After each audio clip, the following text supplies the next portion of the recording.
Good morning बेटा। तो मैं आपको नेक्स्ट कल के टॉपिक को आगे कर रहा हूँ इसको। तो कल मैंने आपको integrated rate equations for zero order reaction मैंने पढ़ाया था, ठीक है। तो उसी में टॉपिक को मैं आगे प्रोसीड कर रहा हूँ। तो आज हम टॉपिक पढ़ रहे हैं integrated rate equations for first order reactions. उसके हम डेरिवेशंस पढ़ेंगे पहले, ठीक है, और उसके ऊपर बेस्ड कुछ न्यूमेरिकल करेंगे।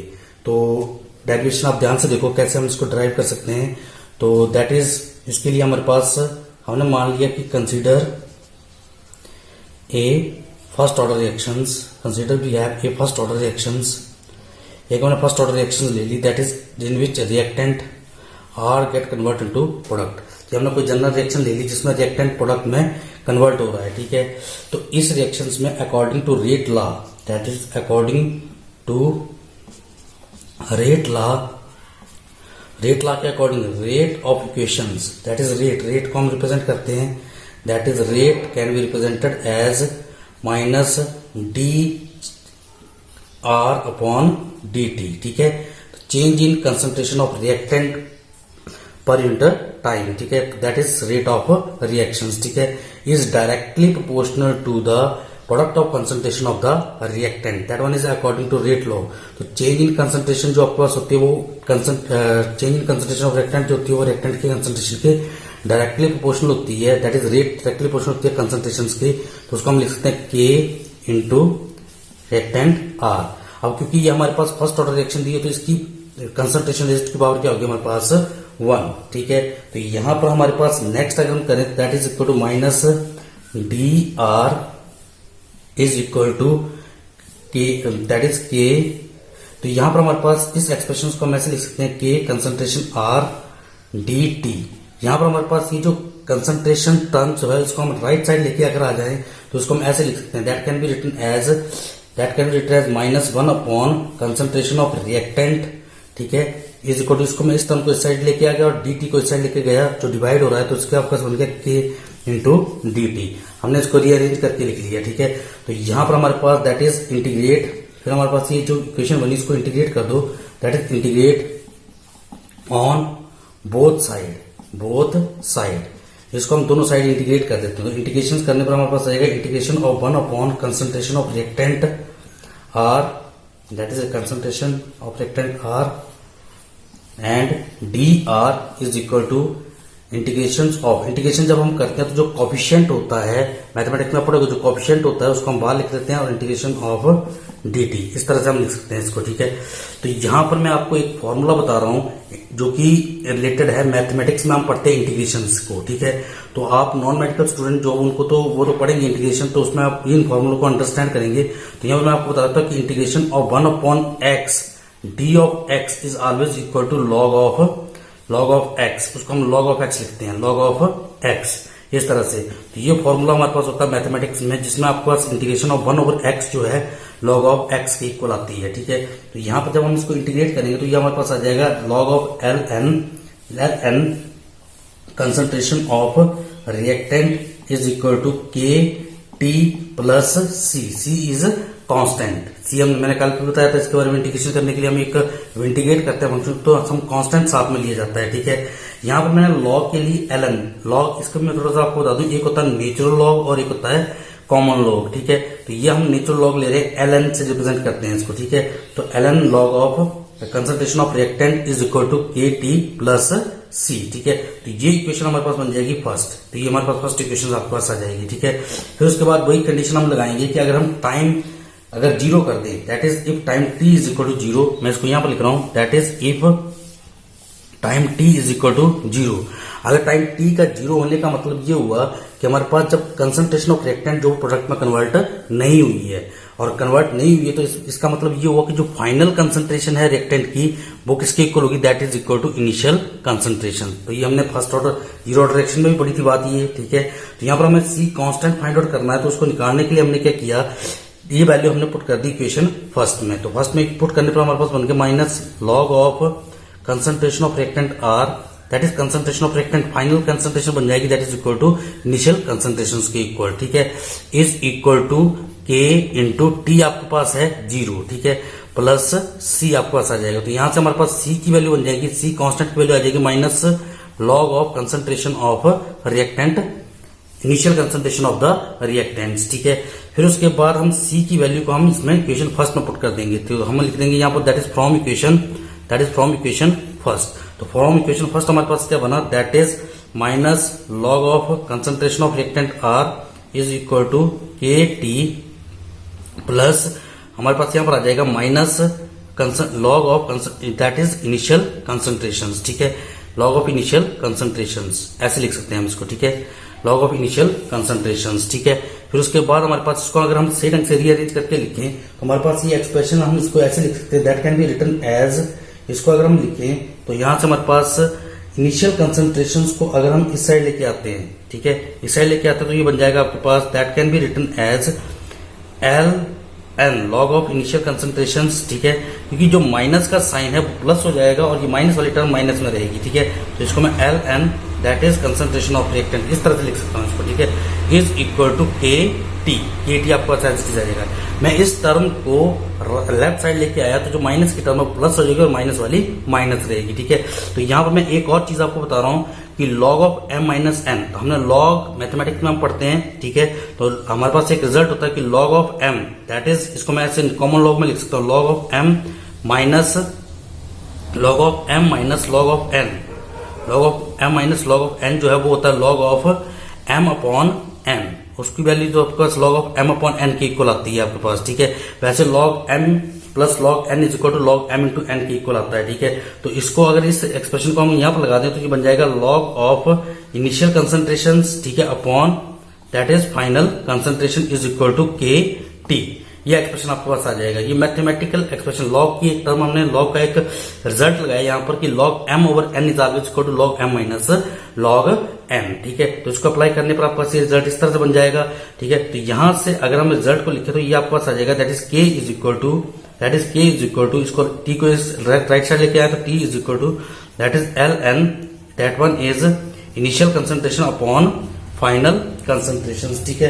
तो initial concentration upon final concentration. अब ये जो नेचुरल लॉग है हमारे पास इसको हमें चेंज करना है, ठीक है। अगर इसको कॉमन लॉग में चेंज करें तो मैं यहाँ पर बता देता हूँ आपको कि दैट इज, इसी एक्सप्रेशन को हम लिख सकते हैं, मैं यहाँ साइड में करके लिख रहा हूँ यहाँ पर, चलो स्टार्टिंग से मिटा लेते हैं, तो मिटाएं यहाँ से, तो हमारे पास that can be written as, यहाँ पर करके लिख देता हूँ इसको, दैट इज हमारे पास यहाँ पर मैं सीधा बता रहा हूँ कि दैट इज कॉमन लॉग जो आपके पास नेचुरल लॉग जो आपका था log of x is always equal to minus that result is always equal to 2.303 log of x, ये रिजल्ट आपके पास इसके इक्वल आता है। कॉमन लॉग और नेचुरल लॉग के बीच का रिलेशन होता है, ठीक है, ये भी मैथमेटिक्स का लॉग की टर्म का आपके पास आता है। तो इसी एक्सप्रेशन को अगर हम यूज करें हमारे पास रिजल्ट बन जाएगा that can be written as, इसको हम लिख सकते हैं that can be written as k is equal to 1 upon, तो नेचुरल लॉग की जगह हम कॉमन लॉग को पुट करेंगे तो ये रिजल्ट आपके पास वैल्यू आ जाएगी इसकी, दैट इज 2.303 अपॉन में आपके पास आ जाएगा t, ठीक है। मैंने ये रिजल्ट यहाँ पुट कर दिया और साथ में लॉग ऑफ x, तो log of x mean concentration of initial concentration upon final concentration, ठीक है। तो ये हमारे पास एक्सप्रेशन आ जाता है that is integrated rate expression for first order reactions, ठीक है। तो ये इंटीग्रेटेड रेट एक्सप्रेशन तो हमारे पास that is integrated rate expression for first order reaction, तो फर्स्ट ऑर्डर रिएक्शन के लिए इंटीग्रेटेड रेट एक्सप्रेशन आपके पास ये बनता है, ठीक है। इसके बाद जल्दी से मैं नेक्स्ट इसका स्टेप बता रहा हूं आगे, ठीक है। तो that one is integrated rate expression for integrated rate equation for first order reactions, that one is first order reaction, ये फर्स्ट ऑर्डर रिएक्शंस के लिए इंटीग्रेटेड रेट इक्वेशन आपके पास आ जाती है, ठीक है। तो इसकी हेल्प से हमारे पास अगर हमें टाइम फाइंड आउट करना है, कंसंट्रेशन इनिशियल और फाइनल अगर हमें पता है, ठीक है, तो यहाँ पर लॉग की वैल्यू फाइंड आउट कर लेंगे, ठीक है। तो लॉग की वैल्यू फाइंड आउट करने के बाद वैल्यू को पुट करने पर हम टाइम t निकाल सकते हैं, रेट कांस्टेंट k की वैल्यू फाइंड आउट कर सकते हैं, या टाइम पता है तो हमारे पास यहाँ पर तो नेक्स्ट हम बेटा हम पढ़ने जा रहे हैं that is half life period, that is half life period, ठीक है, हाफ लाइफ पीरियड, ठीक है। तो हाफ लाइफ पीरियड मैंने आपको बताया था कि एक ऐसा टाइम जिसके ऊपर कोई एक रिएक्टेंट, किसी एक रिएक्शन का एक रिएक्टेंट की कंसंट्रेशन जो है वो half of its initial concentration हो जाती है, ठीक है, क्योंकि रिएक्टेंट की कंसंट्रेशन डिक्रीज करती जाती है और प्रोडक्ट की इंक्रीज करती जाती है, ठीक है। तो ऐसा टाइम जिसके ऊपर रिएक्टेंट की कंसंट्रेशन उसकी इनिशियल कंसंट्रेशन का आधा हो जाती है, उसका हम हाफ लाइफ पीरियड बोलते हैं, ठीक है। तो अगर हमें half life period for first order reaction निकालना है तो उसके लिए वही चीज कि आपके पास अगर time t is equal to t half, that is T half अगर हम करें, ठीक है, तो मैंने कहा कि हाफ टाइम के ऊपर क्या होगा कि हमारे पास जो फाइनल कंसंट्रेशन जो है वो किसके इक्वल होगी, that is equal to half of its initial concentrations, ठीक है।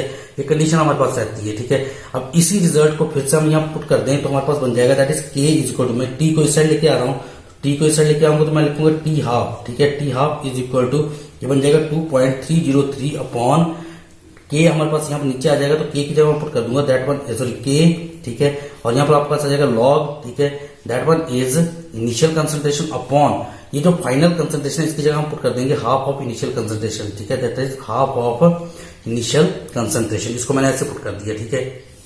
तो जब मैं कैलकुलेट करूंगा तो ये वाली वैल्यू कैंसिल आउट हो जाएगी, ठीक है। तो कैंसिल आउट करके होकर आपके पास आ जाएगा t half is equal to that is 2.303 upon के, ठीक है, लॉग ऑफ ये 1/2 जो है वो आपके पास ऊपर जाके 2 आपके पास आ जाएगा, ठीक है। तो यहां पर हमारे पास नेक्स्ट हमारे पास रहता है इसमें दैट वन इज यहां पर हमारे पास T half that is half life period for T half is equal to 2.303 upon के, ठीक है। अब लॉग ऑफ 2, तो लॉग 2 की वैल्यू फाइंड आउट करनी है तो आपको लॉग देखना भी आना चाहिए, तभी आप यहां पर न्यूमेरिकल को सॉल्व कर पाएंगे, इस एक्सप्रेशन को सॉल्व कर पाएंगे, ठीक है। तो लॉग टेबल के ऊपर लॉग को देखकर पैसे लॉग 2 की वैल्यू आप पैसे याद रख सकते हो, that is equal to log 2 होता है हमारे पास 0.3010, जो कि आप लॉग टेबल के ऊपर देखते हो। लॉग टेबल देखने के लिए हम क्या करते हैं, 3 डिजिट लेते हैं, 0 लेंगे, ठीक है, 20 के सामने और 0 के नीचे देखेंगे तो हमारे पास यहाँ पर आ जाएगा that is equal to log of 2 की वैल्यू हम अगर पुट कर दें तो हमारे पास आएगी 0.3010। तो यहाँ पर मैं साथ में लिखता हूँ, कई बार न्यूमेरिकल में दिया होता है कि log of 2 is equal to 0.3010, ये वैल्यू कई बार गिवन होती है क्वेश्चन में ही, ठीक है, पर ना गिवन हो तो आपको देखना आना चाहिए लॉग कैसे देखते हैं हम, ठीक है। तो लॉग देखने की हेल्प देखकर ही हम इसकी वैल्यू को पुट कर सकते हैं, ठीक है। तो इसको जब आप मल्टीप्लाई करेंगे तो मल्टीप्लाई करने पर हमारे पास ये रिजल्ट बन जाएगा दैट इज इक्वल टू, ये रिजल्ट आपके पास आ जाएगा that is T half is equal to, जब आप मल्टीप्लाई करोगे तो मल्टीप्लाई करने पर आपका 0.693 आप मल्टीप्लाई करके देख सकते हो, ठीक है, अपॉन में आपके पास के आ जाएगा, ठीक है। तो यहां पर हमारे पास that one is the half life period for first order reactions, जिसमें आप देख रहे हो कि आपके पास हाफ लाइफ पीरियड जो है टाइम जो है इनवर्सली प्रोपोर्शनल हो रहा है रेट कांस्टेंट के, ठीक है। तो इसकी हेल्प से हम बहुत सारे न्यूमेरिकल सॉल्व करेंगे जिसमें हाफ लाइफ रेट कांस्टेंट हमें पता है, तो रेट कांस्टेंट की वैल्यू पुट करने पर हम फर्स्ट ऑर्डर रिएक्शंस के लिए half life period find out कर सकते हैं, ठीक है। तो इसके बाद तो बेटा इसी में आप नेक्स्ट एक न्यूमेरिकल कर रहे हैं फर्स्ट ऑर्डर रिएक्शंस के ऊपर। तो न्यूमेरिकल हमारे पास जैसे ये लिखा हो मैंने, एक न्यूमेरिकल है आपके पास, जैसे मैं रीड कर रहा हूँ न्यूमेरिकल को कि ये first order reaction is 20% complete in 10 minute, ठीक है, कि एक कोई फर्स्ट ऑर्डर रिएक्शन है उस रिएक्शंस में रिएक्टेंट की कंसंट्रेशन जो 10 मिनट में 20% कंप्लीट हो जाती है, ठीक है। फिर बोल रहा है calculate the time taken for the reactions to go to 80% complete, तो उसी रिएक्शन की कंसंट्रेशन रिएक्टेंट की कंसंट्रेशन का 80% कंप्लीट होने पर, मतलब 80% रिएक्टेंट का प्रोडक्ट में कन्वर्ट होने पर जितना टाइम लगता है वो टाइम निकाल के बताइए। तो क्वेश्चन पहले समझोगे फिर उसके बाद इसका सोल्यूशन। तो इसको हम कैसे कर सकते हैं, ध्यान से देखेंगे। तो फर्स्ट ऑर्डर रिएक्शंस के लिए हमने इंटीग्रेटेड रेट एक्सप्रेशन जो निकाला हुआ है तो उसको हम यहाँ पे लिख सकते हैं कि दैट इज वी हैव, मैं लिख रहा हूं that one is we have time t is equal to 1 upon that is time t is equal to 2.303 upon k log of initial concentration upon final concentrations। तो इसमें बेटा हमारे पास जैसे t is equal to 2.303 upon k, ठीक है। तो हमारे पास अगर हम k की वैल्यू फाइंड आउट करें तो k is equal to हम इसको लिख सकते हैं k is equal to 2.303 upon T को अगर हम यहाँ पर फॉर्म में करके लिखते टी हमारे पास टाइम दिया 10 मिनट, ठीक है।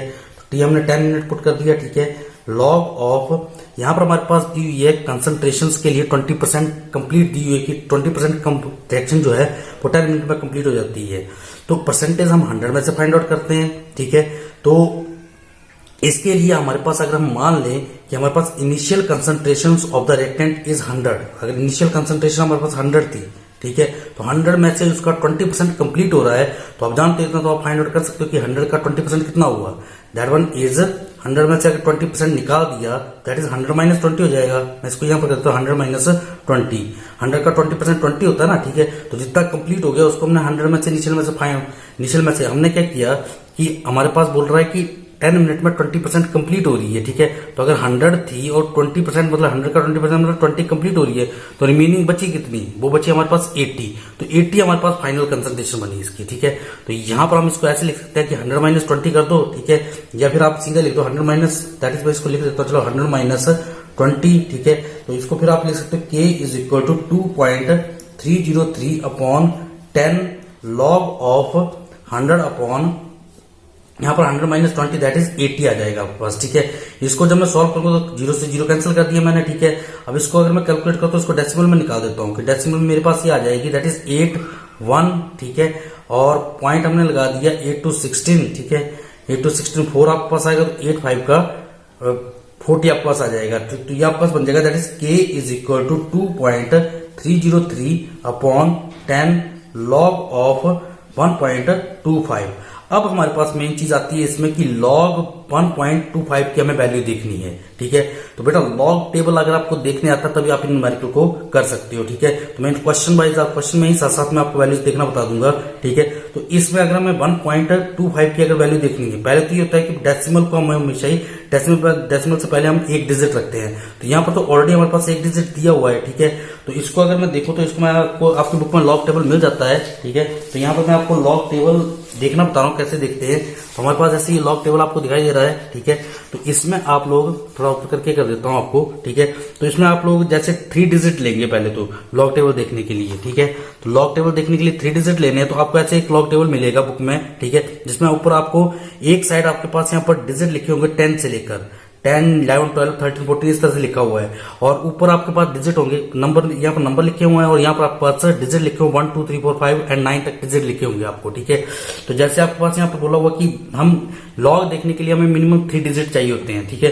तो 3 डिजिट के में से हमने फर्स्ट 2 डिजिट ले लिए कि हमने 1 to 12 के सामने और 5 के नीचे। तो अगर आप 12 के सामने और 5 के नीचे देखो तो 12 के सामने 5 के नीचे यहाँ पर आ रहा है 0, दैट वन इज 2.303 मैंने यहाँ लिख दिया अपॉन में 10 मल्टीप्लाई में मेरे पास आ गया 0.0 ये है वैल्यू आपके पास दी हुई है 0969।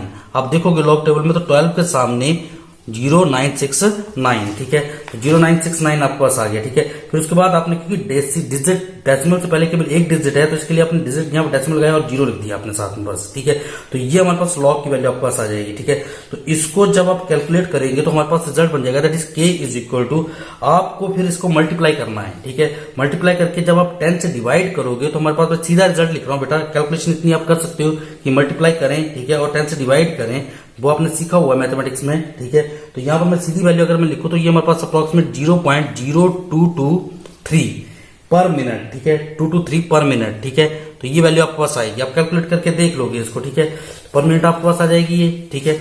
इसके बाद हमारे पास बोला हुआ कि time taken for the reaction of 80% complete. 80% complete के लिए अपने टाइम निकालना है, तो इसके लिए फिर से हम एक्सप्रेशन को लिखेंगे। तो टाइम निकालना है हमने, ठीक है, that is 2.303 upon rate constant हमने k की वैल्यू निकाली, इसको हम यहाँ पुट कर देते हैं 223। मैंने फिर से इसी एक्सप्रेशन का यूज किया, फिर हमने क्या किया इस k की हेल्प से यहाँ पुट करके हम टाइम को निकालेंगे कि टाइम निकालेंगे जब हमारे पास रिएक्शन जो 80% कंप्लीट हो जाएगी, ठीक है। तो उसके लिए फिर से हमने लॉग ऑफ इनिशियल कंसंट्रेशन, अब इस केस में इनिशियल कंसंट्रेशन वैसे आपके पास दैट इज 100, ठीक है। अब हमें बोला हुआ कि इसकी 80% कंप्लीट होने पर टाइम निकालना आपने, ठीक है। तो 80% वही चीज की 80% 100 का 80% कितना होगा दैट इज 80। तो रिमेनिंग कितनी बची, that one is final concentration कितनी बचेगी that is 100 minus 80, that one is 20। तो 20 रह जाएगी। तो ये बात थोड़ी सी बात आप अंडरस्टैंड करोगे, ठीक है। तो यहाँ पर वैल्यू पुट करने पर यही ये मेन चीज रहती है, बाकी तो वैल्यूज आपने पुट करनी है आपने, ठीक है। तो यहाँ जब आप कैलकुलेट करोगे तो ये आपके पास आ जाएगा that is equal to 2 say that is 5, ठीक है। तो ये बन जाएगा t is equal to 2.303 upon 0.0223 log of 5। अब हमें log 5 की वैल्यू देखनी है बेटा, ठीक है। तो log 5 की वैल्यू या तो केवल 2, 3, 4 इनकी वैल्यू तो आपके पास केवल न्यूमेरिकल्स में गिवन ही होती है, पर नहीं दी हो तो कैसे देखोगे आप। तो 5 की वैल्यू देखने के लिए हम क्या करेंगे कि 5 के साथ 5 को हम ऐसे लिख लेंगे, 5.00 करके लिख लेंगे इसको, ठीक है, क्योंकि हमें 3 डिजिट की जरूरत होती है, ठीक है। वैसे ही फिर से हम लॉग टेबल लेंगे, ठीक है। तो लॉग टेबल देखने के बाद हमने फर्स्ट 2 डिजिट लेने 5 और 0 ले ली, तो 50 के सामने और 0 के नीचे, तो 50 के सामने और 0 के नीचे अगर आप देखो तो 50 के सामने आपके पास लॉग टेबल में जैसे दिया हुआ है, आप देख सकते हो। अगर यहाँ विजिबल नहीं हो रहा तो आप बुक में देख सकते हो। 50 के सामने 0 के नीचे आपके पास आ रहा है, दैट वन इज 6990, ये वैल्यूज आपके पास आ रही है। फिर इसके बाद आपने डेसिमल लगाना और यहाँ 0 अपने आप एडजस्ट कर देना है, ठीक है। तो ये वैल्यू आ जाएगी 0.6990 आपके पास वैल्यू आ जाएगी 50 के लॉग ऑफ 5 की, ठीक है। तो मैं इस वैल्यू को अगर यहाँ पर पुट कर दूं तो मेरे पास रिजल्ट बन जाएगा दैट इज 2.303 अपॉन में मेरे पास 0.0223, ठीक है। मल्टीप्लाई में आपके पास आ जाएगा 0.6990, ठीक है। तो इसको आप यहाँ पुट कर दोगे इस तरह से, ठीक है। t इज इक्वल टू, फिर उसके बाद ऐसे इसको कैलकुलेट करना है आपको। तो यहाँ पे मैं थोड़ा सा अगर और इजी कर दूं कि डेसिमल से पहले अगर आप अपॉन में देखो, डेसिमल के बाद आपके पास 4 डिजिट हैं और यहाँ पे डेसिमल के बाद 4 डिजिट है, ठीक है। तो ये डिवाइड हो रहे हैं, तो इनको हम क्या कर सकते हैं 2.303 मल्टीप्लाई बाय डेसिमल दोनों का कैंसिल हो जाएगा, तो ये हो जाएगा 6990 आपके पास आ जाएगा, ठीक है। और अपॉन में मेरे पास बन जाएगा दैट इज 223, ठीक है। तो बेटा फिर से वही चीज की मल्टीप्लाई करो और डिवाइड करो, ठीक है, तो आप इसका रिजल्ट निकाल सकते हो। तो वो टाइम आपके पास आ जाएगा दैट इज इक्वल टू, इसको मैं सीधा रिजल्ट लिख रहा हूं इसका, वो रिजल्ट आपके पास आ जाएगा दैट इज इक्वल टू 72.18 पर मिनट, ठीक है। तो ये आपका टाइम बन जाएगा इसका, ठीक है। तो इस तरह से आपको यहाँ पर integrated rate expression for first order reactions के ऊपर आपको न्यूमेरिकल पूछे जाते हैं, जिसमें पहली कंडीशन बोला होगा कि इतने परसेंट कंप्लीट होने के लिए अगर इतना टाइम लग रहा है तो इतने परसेंट कंप्लीट होने के लिए कितना टाइम लगेगा। इस तरह से क्वेश्चन आपको बनाए जाते हैं, ठीक है। तो क्वेश्चन करने का तरीका यही रहता है, ठीक है। तो इसकी तरह से आप क्वेश्चन को सॉल्व करोगे, ठीक है। हाँ तो बेटा नेक्स्ट एक न्यूमेरिकल हम और देख रहे हैं एक, तो पहले न्यूमेरिकल रीड कर लेते हैं। ये न्यूमेरिकल आपको मैंने एक और दिया हुआ है जिसमें आपके पास न्यूमेरिकल है हमारा, the half life of first order reaction is 60 minute, ठीक है। How long will it take to consume 90% of the reactions, ठीक है। इस क्वेश्चन में हमारे पास 60 मिनट जो है वो हमारे पास हाफ टाइम दिया हुआ है आपके पास फर्स्ट ऑर्डर रिएक्शंस का, ठीक है। हमें 90% कंप्लीट होने के लिए कि 90% कंसंट्रेशंस रिएक्टेंट की प्रोडक्ट में कन्वर्ट करने के लिए कितना टाइम लगता है ये हमें फाइंड आउट करना है, ठीक है। तो इस क्वेश्चन को भी आप ध्यान से देखो बेटा। अभी हमने डेरिवेशंस में हमने देखा कि half life period that is, इसका मैं अगर सोल्यूशन आपको बताऊं दैट इज सोल्यूशंस में अगर हम देखें तो सोल्यूशंस में हमारे पास that is half life period for first order reaction that is T half is equal to, that is इसको हम ऐसे लिख सकते हैं T half is equal to 0.693 upon K, ये आपके पास रहता है, ठीक है। हमें टाइम फाइंड आउट करना, तो यहाँ पर हाफ टाइम आपको दिया हुआ है दैट इज 60 मिनट दिया हुआ है। इसके 60 मिनट में रिएक्टेंट की कंसंट्रेशन जो है फर्स्ट ऑर्डर रिएक्शंस के लिए half of its initial concentration हो जाती है। तो यहां से हम पहले तो हम के इज इक्वल के की वैल्यू फाइंड आउट कर लेंगे 0.693 अपॉन टी हाफ हमारे पास दिया हुआ 60, इसको अगर अपॉन में लेके आऊं नीचे और के को अगर सामने लेके जाए तो 60 आपके पास यहाँ पर ऊपर आ जाएगा, ठीक है। और इसको अगर मैं सिंप्लीफाई करूं तो इसको मैं ऐसे लिख सकता हूँ कि 693 अपॉन में इसको 1000 कर देता हूँ, ठीक है। इसके अपॉन मैंने डेसिमल हटा दिया, 1000 कर दिया, ठीक है। और इसको मैंने कर दिया दैट इज 1/6 कर दिया और 0 1 मैंने यहाँ पर लगा दिया, ऐसे कर देते हैं, ठीक है। तो इसको जब मैं सिंप्लीफाई करूंगा तो 6 से मेरे पास क्या आ जाएगा 61, ठीक है। 9 आपके पास है फिर 61, ठीक है। फिर 33 बना तो 6530, ठीक है। डेसिमल 6530, ठीक है। तो यहाँ पर हम इस रिजल्ट को लिख सकते हैं कि दैट इज 11 डेसिमल 10 अगर मैं निकाल दूं तो 11.55, ठीक है। हमारे पास 11.55 और अपॉन में हमारे पास क्या आ जाएगा दैट इज अपॉन में आपके पास आ जाएगा 1000, ठीक है। तो इसको हम लिख सकते हैं 11.55 मल्टीप्लाई बाय 10 रेज की पावर ऊपर जाके बन जाएगा -3, ठीक है, पर मिनट। टाइम क्योंकि पर मिनट में चला हुआ है तो आपके पास यहाँ भी पर मिनट आपके पास रेट कांस्टेंट के लिए यूनिट भी आपके पास पर मिनट आ जाएगी इसकी, ठीक है। तो rate constant, unit of rate constant for first order reaction, तो यहाँ पर याद रखना जैसे पर सेकंड होती है तो यहाँ पर आपके पास पर मिनट, ठीक है। तो ये हमने के की वैल्यू फाइंड आउट कर ली इसकी, ठीक है। फिर हमें सेकंड में बोला हुआ है कि 90% कंप्लीट रिएक्शन के लिए आप कितना टाइम लगता है तो उसके लिए टाइम निकालना, तो हमारे पास वही फ्रॉम इंटीग्रेटेड रेट एक्सप्रेशन जो कि हमने पढ़ा होगा कि t is equal to first order reactions के लिए इंटीग्रेटेड रेट एक्सप्रेशन होता है t is equal to 2.303 upon k log of initial concentrations, ठीक है, of reactant divided by its final concentrations, ठीक है। तो इसको हम ऐसे कर सकते हैं कि t is equal to 2.303, t तो टाइम हमें फाइंड आउट करना है इसका, ठीक है, ठीक है, अपॉन के हमने निकाला दैट इज 11.55 इंटू 10⁻⁻3, ठीक है, और लॉग ऑफ वही चीज की 90%, अब हमारे पास initial concentration upon final concentration, ठीक है, 90% हमारे पास अगर इनिशियल रिएक्टेंट की कंसंट्रेशन जो है वो 90% कंप्लीट हो जाती है, तो उसका टाइम निकालने के लिए 90% कंप्लीशन के लिए अगर टाइम निकालना है तो पहले हमारे पास इनिशियल को मान लेते हैं कि 100 है, ठीक है, वही चीज आपने 100 मान ली और उसका 90% कंप्लीट हो जाती है, तो 90 अगर कंप्लीट हो जाए तो रिमेनिंग कितनी बच रही है, फाइनल हमारे पास कितनी बचेगी, that is 100 minus 90, that is 10, तो यहाँ पर 10 रह जाएगी। तो ये कंफ्यूज नहीं होना है इसमें कि हमारे पास 100 रिमेन थी, उसका 90% कन्वर्ट होगी प्रोडक्ट में, तो हमने माइनस कर दी इसमें, ठीक है, तो रिमेनिंग फाइनल कितनी बची, वो फाइनल आपके पास 100 माइनस 90, तो हम इसको t इज इक्वल 2.303 एक बार फिर से लिख देता हूँ 11.55 इंटू 10⁻⁻3, ठीक है, तो ये आ जाएगा लॉग ऑफ 100 अपॉन में आपके पास आ जाएगा दैट इज 10, ठीक है, 0 से 0 कैंसिल कर दिया, ठीक है। अब हमें log 10 की वैल्यू निकालनी है, तो बेटा log के लिए मैं एक और रिजल्ट आपको बता रहा हूं कि अगर हमारे पास जैसे log ऑफ 10 अगर निकालना है, ठीक है, ये क्या रखोगे एक फॉर्मूला कि log 10 रेज की power n is always equal to n, ठीक है, log 10 रेज की power n is always equal to n, मतलब क्या हुआ कि अगर हमारे पास log ऑफ 10 की वैल्यू, अगर log ऑफ 10 रेज की पावर 2 की वैल्यू निकालनी है तो उसका रिजल्ट हमेशा 2 आएगा, वैसे log ऑफ 10 रेज पावर 3 की वैल्यू निकालनी तो उसका रिजल्ट 3 आएगा। log ऑफ 10 रेज पावर 2 का मतलब हुआ कि दैट इज log 100 के लिए अगर निकालना है तो वो हमारे पास आ जाएगा 2, ठीक है, 10 रेज पावर 3 का मतलब हुआ log 1000 के लिए अगर वैल्यू निकालनी है तो 10 रेज पावर 3 बन जाएगा ये, ठीक है, 10 रेज पावर 3 दैट इज 3 आ जाएगा, तो ये सीधा आप इसका रिजल्ट लगा सकते हो, ठीक है।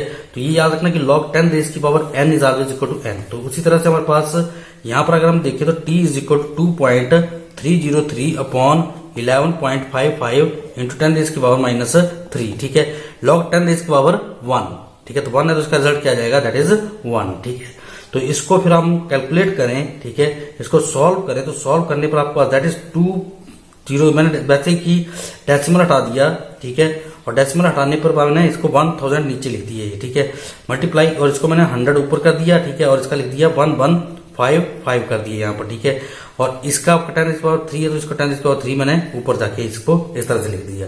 इसको रीअरेंज करके ऐसे लिख सकते हो, सॉल्व करने के लिए सिंप्लीफाई करना इजी हो जाएगा आपका, 1000 से 1000 कैंसिल कर दिया, ठीक है, फिर आप 2 से करो तो हमारे पास आ जाएगा 20 आ जाएगा, तो 5 से की तो 5 से 20 आ गया आपके पास, और यहाँ बना 5 2 का 10, ठीक है, 5 3 का 15, ठीक है, 5 1 का 5, ठीक है। तो अगर आप इसको मल्टीप्लाई करो 20 से और डिवाइड बाय 291 करो तो हमारे पास अप्रोक्सीमेट रिजल्ट इसका आ जाएगा दैट इज 199 पर मिनट, जब मिनट सॉरी 199 मिनट, ठीक है। तो ये हमारे पास आ जाएगा time, that is the time, आप यहाँ पर देख सकते हो दैट इज टाइम आपके पास बन जाएगा, मैं रिजल्ट को यहाँ लिख करके लिख रहा हूँ कि time is equal to 199 minute, मतलब ये हुआ कि 90% कंप्लीट होने के लिए रिएक्शन को कितना टाइम लगेगा, 199 मिनट का, ठीक है। तो आप ऐसे आंसर फाइंड आउट करोगे, ठीक है। तो इसके बाद आप प्रैक्टिस करोगे कुछ क्वेश्चंस की, ठीक है, ठीक है। फिर बेटा thank you, have a nice day.